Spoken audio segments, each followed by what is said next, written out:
Look, Yan Diomande and Jeff, you and I were having this conversation. You actually got to see him play at this summer's World Cup. I'm a big fan of him. I think he has loads of potential. He's versatile. He can play either on the left wing or the right wing.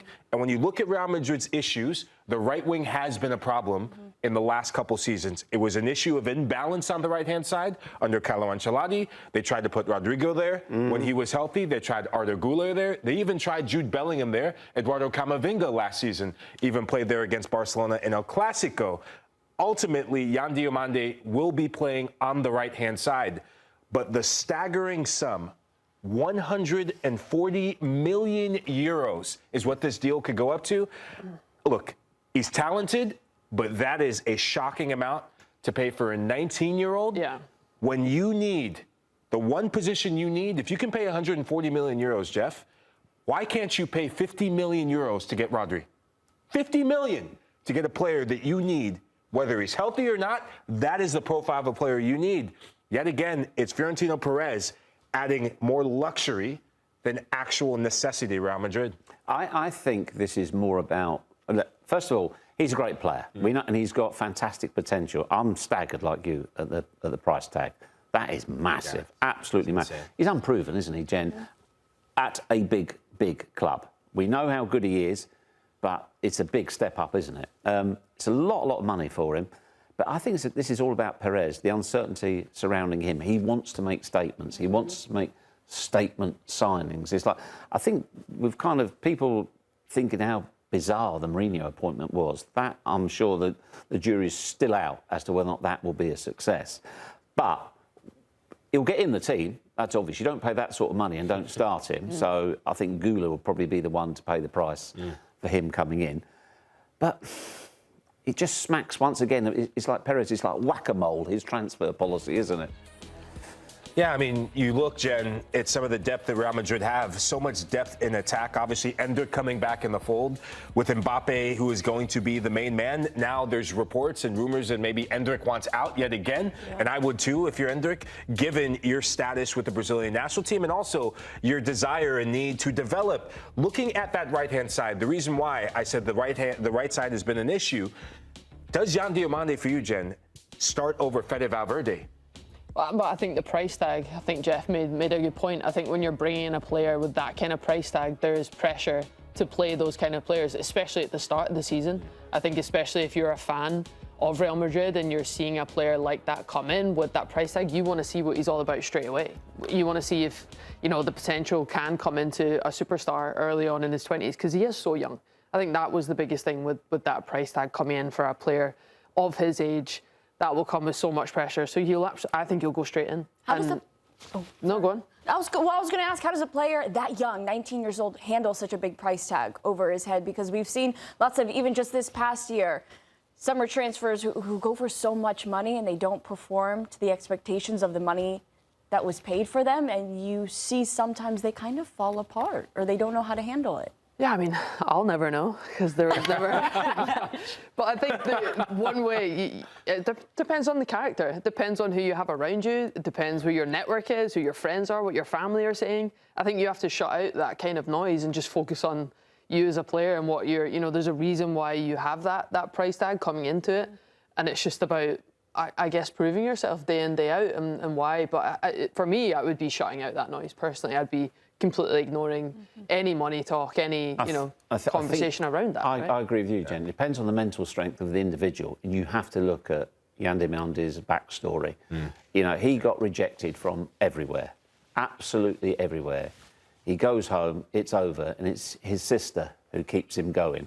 His sister, she said, "I believe in you," and he is the one, he continually references her, and then she tragically dies, and he, as you know from that open letter, he did, I think it was the Players' Tribune he did it with, saying, "I do everything to keep her name alive, for me to keep her memory alive." And that's why I think he would not be a rabbit in the headlights, not be someone who's overawed by the price tag. He's known rejection, he's known tragedy, and now his talent has got him this opportunity. I don't think that he would let any of the outside noise, as Jen says, bother him at all. I think he's, from what we've seen, He's one of those guys, you know, you say he's an old head on young shoulders. I think he's one of those. He's had to be, because he's been through so much at a young age. You think, you know, as I said, that being told you're not good enough, having to go home, you know, slumped, tail between his legs, not going to make it, giving up on his dream. His sister is the one that gets him going, turns him around, and then he loses her. To then finally get this opportunity, he's already made it as a professional footballer, to go to one of the very biggest stages you can play your football on.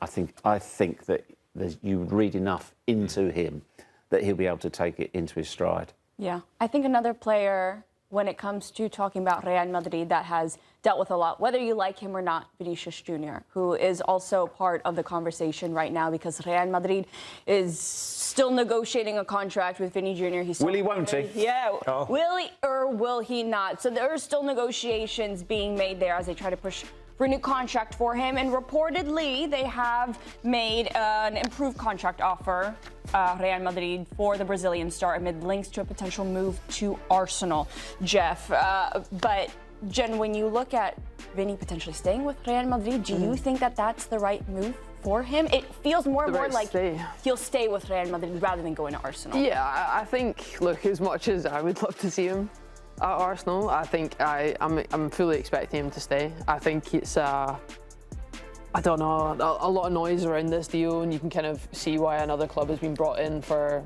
potential leverage to get a better contract where he is. Do you think outrageously we're being used here, Jeff? Outrageously? Yeah, I do.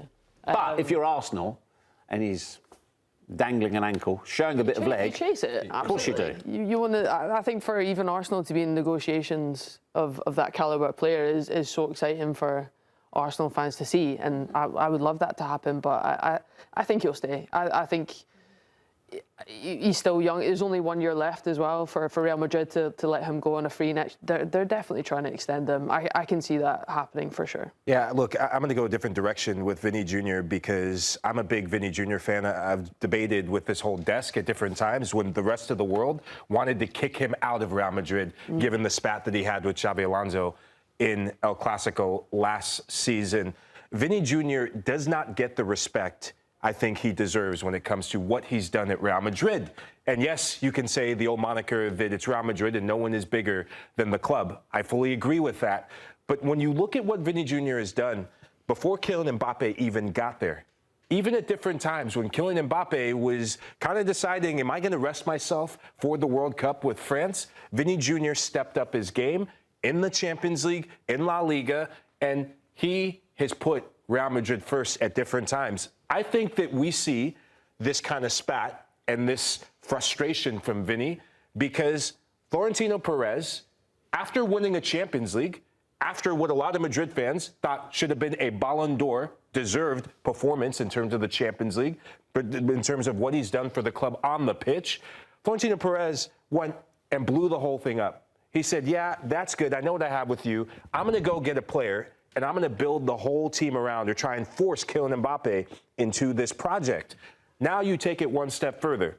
This contract negotiation situation, I fully agree with both of you that he has been using Arsenal. But if you're Real Madrid, why would you ever let your most decisive player since Cristiano Ronaldo, Karim Benzema, and Gareth Bale, why would you ever let it get to this point? We don't know that. We don't know. He might have said to his agent, do you know what? For all the things you've just listed there, I'm fed up with this. I don't think I'll get the respect I deserve. Just see what you can find. What else is out there? What else could there be for me? We know what he's done at Real Madrid. We know the Champions Leagues he's won. We know what he is, how he's held in still awe, I think, by 99% of the Real Madrid fans. He's still a hugely popular player. Always gives it his all, plays with his heart on his sleeve. He's been bumped around, shifted about in the team. He might be thinking, this is the Arsenal fan talking now. But that creeps in, though. Yeah. Even as a player, you could be loved from fans, you could love the club, but if there are certain conversations over a season with the manager, obviously there's a change of manager now, but certain conversations creep in. You do start to think that. As soon as your contract's down to a certain point where you can talk to other clubs, you do. We don't know either, Jen. Do you remember the spat? Prestiani, Benfica, Jose, Vinny. We don't know how that's gone either, do we? No. The kiss and make up there. Look, it's being reported that Jose Mourinho has had a direct influence on this contract negotiation or the positive reaction from the conversation. But I go back to this. If you're Jose, why would you ever let it get to this point? If you truly value the player, if you truly value the relationship, if you truly value what he has done for the club and what he could still yet do for the club, getting it back on track, as an institution, as an administrative body, you never let a player of his quality get to this point. He didn't have a bad World Cup. He was actually good for Brazil. He was a bright spot for the Seleção. If you are a manager, particularly Jose, I'm not saying in this particular circumstance, but Jen, you'll have seen this. You'll have seen this as a player as well. If you're a coach, you come into a club and there's a player there, you cannot stand them. You cannot stand the sight of them. You would love to get rid of them, but you know they'll make your team better and they will win you trophies and they will be better for you. You tell them you love them, you put your arm around them, and you say to the world and his dog, cannot afford to lose this player. Top player, need this player. Even if you can't stand the sight of them. So yeah, Jose needs him, I think, for that exact reason, to come in and have him. I think Jose will play a clever game.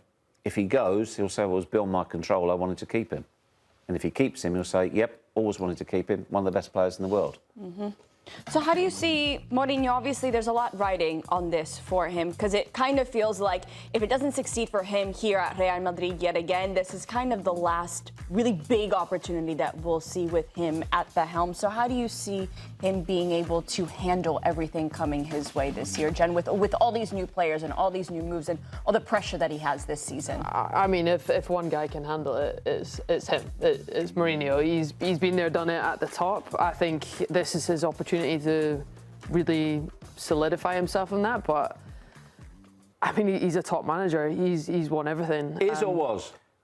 Well, That's a good That's the question. depending on the group he's had, right? I think it's leaning more was. And this could be a chance of redemption for Jose Mourinho's reputation. Look, he's a brilliant manager. He's one of the greatest managers of all time. You've worked with him. Yeah, I think this is his... He will be looking at this to literally give the world the bird. This is him showing, yeah, you doubted me. This is what I've still got in my locker. Thanks for watching this video from Morning Footy. For all news and insights regarding leagues around the world like EFL, Serie A, and all UEFA competitions, both men's and women's, don't forget to sign up for Paramount+.